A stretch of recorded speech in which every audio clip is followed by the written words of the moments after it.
First of all உங்கள் எல்லாருக்கும் ஒரு வார்ம் வெல்கம். ஆக்சுவலாக இன்றைக்குள்ள கண்டென்ட் எதை பற்றி பார்க்க போகிறோம் அப்படின்னு பார்த்தீங்க அப்படின்னா, what is CAPF exam. CAPF எக்ஸாம்னா என்ன அப்படிங்கிறத பற்றி தான் இந்த கண்டென்ட்டில் நம்ம ஃபுல்லாக பார்க்க போகிறோம். ஸோ இதை பார்க்கறதுக்கு முன்னாடி ஒரு சில விஷயம் கூட நான் ஷேர் பண்ணிக்கிறோம்னு நினைக்கிறேன். என்ன அப்படின்னு பார்த்தீங்க அப்படின்னா, இதான் என் ஃபஸ்ட் வீடியோ. இந்த சேனலை பற்றி ஒரு 2 விஷயம் சொல்லிக்கிறேன். என்னன்னா, இந்த சேனல் முழுக்க முழுக்க எதை பற்றி ஃபோக்கஸ் பண்ணுறதுன்னு பார்த்தீங்கன்னா, சிஏபிஎஃப் எக்ஸாம் பற்றி மட்டும் தான் நம்ம ஃபோக்கஸ் பண்ணுறோம். வேறு எந்த வீடியோவும் இந்த சேனலில் வராது. இப்போ நீங்கள் ஒரு ஆஸ்பிரண்ட் சிஏபிஎஃப் எக்ஸாமை கிளியர் பண்ணணும், அசிஸ்டன்ட் கமாண்டன்ட் ஆகணும் அப்படின்னு நீங்கள் நினச்சிங்க அப்படின்னா, எனக்கு ப்ராப்பர் கைடன்ஸ் இல்லை, ப்ராப்பர் சோர்சஸ் இல்லை, எதை படிக்கணும், எப்படி படிக்கணும் எதுவும் தெரியல அப்படின்னு நீங்கள் நினச்சிங்கன்னா, ஒரு ஒன் ஸ்டாப் சொல்யூஷனாக தான் இந்த சேனல் நான் மேக் பண்ணியிருக்கேன். நான் கொண்டு வந்த காரணமே அதுதான். அதனால் நீங்கள் எதை பற்றியும் இப்போ நான் இன்னொன்று சொல்லணும்னா, இப்போ இந்த வருஷம் 2025 நமக்கு எக்ஸாம் வருது. ஸோ எப்போ வருது பார்த்தீங்கன்னா, ஆகஸ்ட் மந்த் நமக்கு கேட்குறாங்க. பட் ஆனால் இப்போ ஒரு 5 மந்த்ஸ் தான் இருக்குது. நான் ஒரு ரியாலிஸ்டிக்காக சொல்லணும் அப்படின்னா, இந்த 5 மந்த்ஸில் உங்களை நான் இந்த சேனல் மூலியமாக கிளியர் பண்ண வைப்பேனான்னு கேட்டிங்கன்னா எனக்கு தெரியல. பட் ஆனால் நான் டார்கெட் பண்ணி வச்சிருக்கிறது என்ன அப்படின்னு பார்த்தீங்கன்னா, 2026 எக்ஸாம் தான் நான் ஃபுல் ஃபோக்கஸ் பண்ணிகிட்டு இருக்கிறேன். ஸோ உங்களுக்கு என் கூட சேர்ந்து ட்ராவல் பண்ணணும், எப்படியாவது ஒரு அசிஸ்டன்ட் கமாண்டன்ட் போஸ்டிங் எடுத்துடணும் அப்படின்னு நீங்கள் நினச்சிங்கன்னா, இந்த சேனலை நீங்கள் ரெகுலராக ஃபாலோ பண்ணுங்கள். கண்டிப்பாக 2026 ஒருத்தரையாவது கண்டிப்பாக நான் இந்த போஸ்டிங் கிளியர் பண்ண வைப்பேன். ஸோ அதை நான் கேரண்டியாக சொல்லிக்கிறேன். சரி வாங்க இப்போ வீடியோக்குள்ளே போகலாம். ஃபஸ்ட் இந்த வீடியோ எப்படி இருக்க போகுது அப்படின்னா, நான் ஃபுல்லாகவே பிளான் பண்ணி வச்சிருக்கேன். நம்ம பேசிக்லேருந்து அப்படி நம்ம அட்வான்ஸ் லெவல் வரை அப்படி நம்ம போகலாம். ஃபஸ்ட்டு சிஏபிஎஃப் எக்ஸாம் யார் கண்டக்ட் பண்ணுறாங்க அப்படின்னு ஃபஸ்ட்டு தெரிஞ்சுக்கோங்க. ஸோ யூபிஎஸ்சி தான் நமக்கு கண்டக்ட் பண்ணுறாங்க. எவ்ரி இயர் எக்ஸாம் வந்துட்டு தான் இருக்குது. எவ்ரி இயர் எப்போ கேட்குறாங்கன்னு பார்த்தீங்கன்னா, ஆகஸ்ட் மந்த் தான் நமக்கு எவ்ரி இயர் நமக்கு நோட்டிஃபிகேஷன் எக்ஸாம் எழுதுற மாதிரி இருக்குது. அதுக்கு ஒரு 3 months பிஃபோர் நமக்கு நோட்டிஃபிகேஷன் வரும். ஓகேங்களா? இப்போ பார்த்தீங்கன்னா, இப்போ அசிஸ்டன்ட் கமாண்டன்ட் என்ன அப்படின்னு ஒரு டவுட் வரும். என்னன்னா, இப்போ நம்ம டிஎன்பிசி குரூப் 1 லெவலில் டிஎஸ்பி போஸ்ட் ஒன்று உண்டு. அது ஸ்டேட் லெவல் போஸ்ட்னா, இது சென்ட்ரல் லெவல் போஸ்ட்டு. ஸோ இந்த எக்ஸாம் நம்ம கிளியர் பண்ணிட்டோம் அப்படின்னா, நம்ம இந்த ஃபோர்ஸஸில் தான் நம்ம ஜாயின் பண்ணுவோம். மேக்ஸிமம் யூனிஃபார்ம் ஃபோர்ஸஸ் நிறைய பேருக்கு ஏம் பண்ணிட்டு இருப்பீங்க. எஸ்சி நிறைய பேர் படிச்சுட்டு இருப்பீங்க. பட் ஆனால் நம்ம தமிழ்நாட்டில் எஸ்ஐ படிக்கிற அளவுக்கு சிஏபிஎஃப்சி படிக்கிறவங்க ரொம்ப கம்மி. ஆனால் அதை பற்றி கவலைப்படாதீங்க. உங்களுக்கு இப்போ அசிஸ்டன்ட் கமாண்டன்ட் ஆகணும் அப்படின்ட்டு ஒரு சின்ன ஒரு ஸ்பார்க் வந்தால் கூட பரவாயில்ல. கண்டிப்பாக நான் சொன்ன மாதிரி 2026 கண்டிப்பாக இந்த சேனல்லேருந்து என்னால் முடிஞ்ச அளவுக்கு எஃபோர்ட் போட்டு ஒருத்தரையாவது கண்டிப்பாக நான் எக்ஸாம் கிளியர் பண்ண வைப்பேன். ஸோ நான் அதை ஃபஸ்ட்டு கேரண்டியாக சொல்லிக்கிட்டே நான் அந்த வீடியோ ஸ்டார்ட் பண்ணிக்கிறேன். ஓகே, இப்போ இந்த ஃபோர்ஸ் ப்ரைமராக இந்த 5 ஃபோர்ஸ் தான் நம்ம எக்ஸாம் கிளியர் பண்ணால் போகும். இப்போ இதில் இருக்க இந்த பிஎஸ்எஃப் ஃபோர்ஸாக இருக்கட்டும், சிஆர்பிஎஃப், சிஏஎஸ்எஃப், ஐடிபிபி, எஸ்எஸ்பி, இதை பற்றி எல்லாம் நான் தனித்தனியாக ஒவ்வொரு ஃபோர்ஸ் எப்படி அப்படிங்கிறத நான் தனியாகவே வீடியோ கொடுக்குறேன். பட் ஆனால் இப்போதைக்கு இதில் டிமாண்டான போஸ்ட் என்னன்னு பார்த்தீங்கன்னா சிஏஎஸ்எஃப். ஏன்னா நான் இதை பற்றி நான் தனியாக பேசும்போது இந்த ஃபோர்ஸ் பற்றி நான் சொல்கிறேன். பட் ஆனால் இது எல்லாமே கட் ஆஃப் பேஸ் பண்ணி தான் வரும். அதை நம்ம போக போக பார்க்கலாம். ஸோ ஓகே, இப்போதைக்கு இதை மட்டும் தெரிஞ்சுக்கோங்க. இப்போ எலிஜிபிலிட்டி என்ன அப்படிங்கிறத பார்ப்போம். ஃபஸ்ட்டு நேஷனாலிட்டி என்னன்னு பார்த்தீங்கன்னா, மஸ்ட் பி சிட்டிசன் இந்தியா. அது கண்டிப்பாக இப்போ நம்ம தமிழ்நாட்டில் இருந்தால் நம்ம வீடியோ பார்ப்பீங்க. ஸோ அதை பற்றி உங்களுக்கு பிரச்சனை இல்லை. ஸோ நெக்ஸ்ட் பார்த்தீங்கன்னா, நேபாள் அண்ட் பூட்டானும் எலிஜிபிளாக இருக்காங்க. பட் அதை நமக்கு தேவையில்லை. பட் ஆனால் சிட்டிசன் ஆஃப் இந்தியா. ஓகேங்களா? நெக்ஸ்ட் பார்த்தீங்கன்னா, ஏஜ் லிமிட். இது கொஞ்சம் இம்பார்ட்டன் ஆகுது. இப்போ ஏஜ் லிமிட் பார்த்தீங்கன்னா, மினிமம் ஏஜ் எவ்வளோ இருக்குன்னு பார்த்தீங்கன்னா 20 years, மேக்ஸிமம் ஏஜ் 25 years. ஓகேங்களா? இது ஜென்ரல் கேட்டகரிக்கு வரும். இது நமக்கு ரிலாக்ஸேஷனும் இருக்குது. ஸோ கட் ஆஃப் டேட் நமக்கு நோட்டிஃபிகேஷன் ரிலீஸ் ஆகும்போதே நம்ம இதை அவங்களே இயர் பண்ணி கொடுத்துருப்பாங்க. அப்படியே உங்களுக்கு தெரிஞ்சிருக்கும். அப்படி இல்லைனாலுமே நீங்கள் தெரிஞ்சுக்கோங்க. Minimum age 20, maximum age 25. ஓகேங்களா? இப்போ ரிலாக்ஸேஷன் பார்த்தீங்க அப்படின்னா, எஸ்சி/எஸ்டி 30 years வரை நம்ம அட்டன் பண்ணிக்கலாம் எக்ஸாம். ஓபிசி பார்த்தீங்கன்னா 28 years வரை அட்டன் பண்ணிக்கலாம். அட்டெம்ப்ட் முக்கியம் இல்லைங்க. இந்த எக்ஸாம் பொறுத்தவரை அட்டெம்ப்ட். சில எக்ஸாம் இப்போ யூபிஎஸ்சி எக்ஸாம் பார்த்தீங்கன்னா ஜென்ரல் கேட்டகரி 6 அட்டெம்ப்ட் தான் கொடுப்பாங்க. பட் ஆனால் இதுலேயுமே நம்ம ஒரு 20, இப்போ ஜென்ரல் கேட்டகரியில் இருக்கிறவங்க ஒரு 20 வயசு 21 வயசில் காலேஜ் முடிச்சு வெளியே வாரீங்க அப்படின்னா உங்களுக்குமே ஒரு 4-5 அட்டெம்ப்ட் தான் அட்டன் பண்ணுற மாதிரி இருக்கும். பட் ஆனால் இதில் ரிலாக்ஸேஷன் நமக்கு 5 years கொடுத்துருக்காங்க சிஏபிஎஃப்சியில். நெக்ஸ்ட் ஓபிசி பார்த்தீங்கன்னா நம்ம 28 வரை எழுதிக்கலாம். இது 30 வரை எஸ்சி/எஸ்டி எழுதிக்கலாம். அதுக்கப்புறம் serviceman, civilian, central government 5 years எழுதிக்கலாம். ஸோ ஓகேங்களா? இதான் age relaxation. And age limit பார்த்தீங்கன்னா இதுதான். So next educational qualification. எஜுகேஷனை பொறுத்தவரை நீங்கள் ஏதாவது ஒரு பேச்சுலர் டிகிரி முடிச்சிருந்தாலே போதும், இந்த எக்ஸாம் நீங்கள் அட்டன் பண்ணிக்கலாம். எந்த டிகிரி நீங்கள் டிஸ்டன்ஸில் படிச்சிருந்தாலும் சரி, அவங்களுக்கு ஒரு டிகிரி தான் கேட்குறாங்க. நீங்கள் அதில் எத்தனை பர்சன்டேஜ் நீங்கள் அரியர் வச்சு போட்டு எடுத்தாலும் சரி, அதெல்லாம் கேர் பண்ண மாட்டாங்க. அவங்களுக்கு தேவை என்ன அப்படின்னு பார்த்தீங்கன்னா, ஏதாவது ஒரு டிகிரி. ஓகேங்களா? நீங்கள் இதில் இத்தனை பர்சன்டேஜ் எடுத்துக்கணும், அதெல்லாம் இவங்க மேக்ஸிமம் ஃபோக்கஸ் பண்ணுறது இல்லை.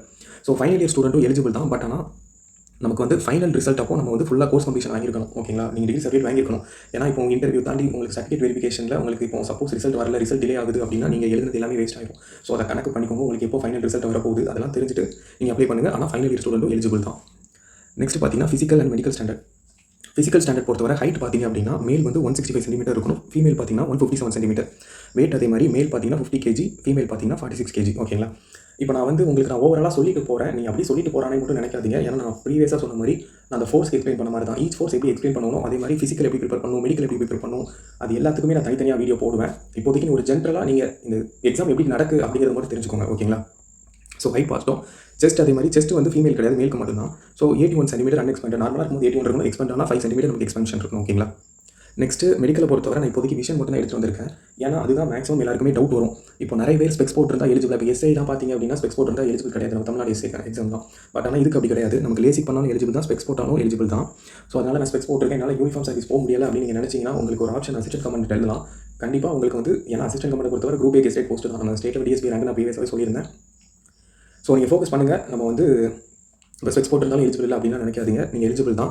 ஸோ லேசிக் பண்ணவங்களுக்கு சில கிரிட்டீரியா வச்சிருக்காங்க. என்ன அப்படின்னா, ஸோ இந்த திக்னஸ் கொடுத்துருக்காங்க, ஆக்சியல் லென்த் 21 and 26. இதை பற்றி எனக்கு அந்தளவுக்கு அவேர்னஸ் இல்லை. ஏன்னா லேசிக் பண்ணவங்களுக்கு தெரியும் அதை பற்றி, நம்ம இத்தனை எம்எம்ல பண்ணியிருக்கோம், அதோட திக்னஸ் எவ்வளோ அப்படின்னு உங்களுக்கு பண்ணவங்களுக்கு தெரியும். பண்ணவங்க நீங்கள் இதெல்லாம் இருக்கான்னு மட்டும் பார்த்துட்டு நீங்கள் இந்த எக்ஸாம் படிக்க உட்காருங்க, ஓகேங்களா.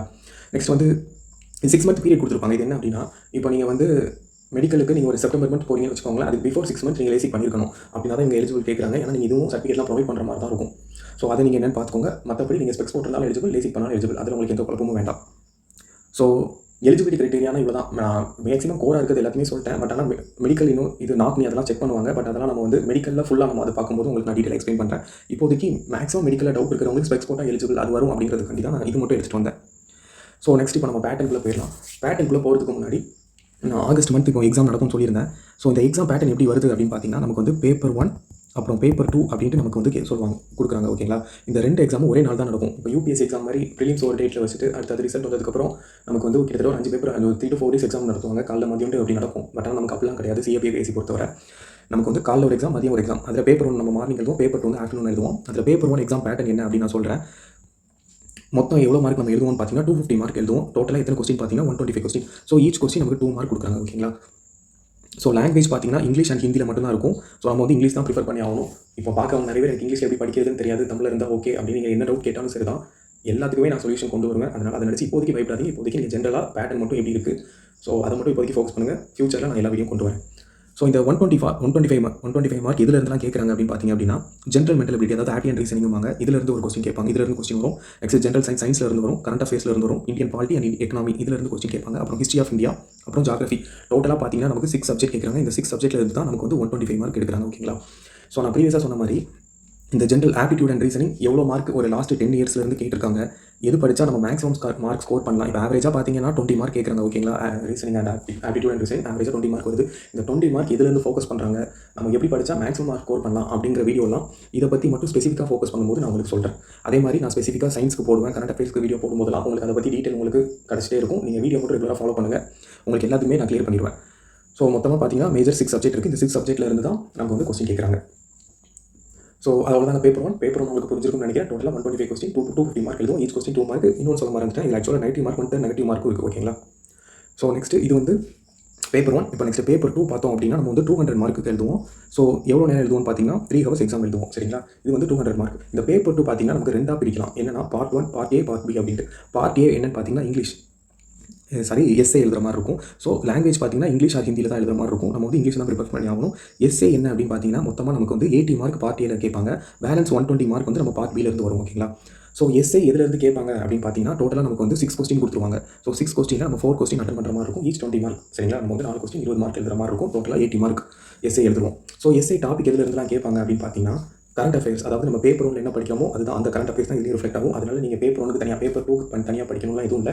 பேப்பர் 1 நீங்கள் என்ன படிக்கிறீங்களோ அதுதான் நம்ம பேப்பர் 2 எழுதுவோம். ஸோ சோஷியல் இஷ்யூஸ், இஎஸ்ஐ வாங்க, எக்கனாமிக் அண்ட் சோஷியல் இஷ்யூஸ் வாங்க, அதுவுமே நம்ம வந்து பேப்பர் 1 படிப்போம். இஎஸ்ஐ நம்ம படிப்போம். நெக்ஸ்ட் பாலிட்டிக்கல் ஹிஸ்ட்ரி டாபிக்ஸ்லாம் வரும். ஸோ நீங்கள் இதை பற்றி ஒரி பண்ணிக்க தேவையில்லை. இது எல்லாத்த பற்றியுமே நான் தனித்தனியாக கொடுப்பேன். எப்படி நான் வந்து குவான்ஸ், ஹிஸ்ட்ரி, ஜியோகிராஃபி கொடுப்பேன், அதே மாதிரி பேப்பர் 2 நான் எல்லாமே ஃபோக்கஸ் பண்ணுவேன். இப்போதைக்கு நீங்கள் என்ன மட்டும் தெரிஞ்சுக்கோங்க.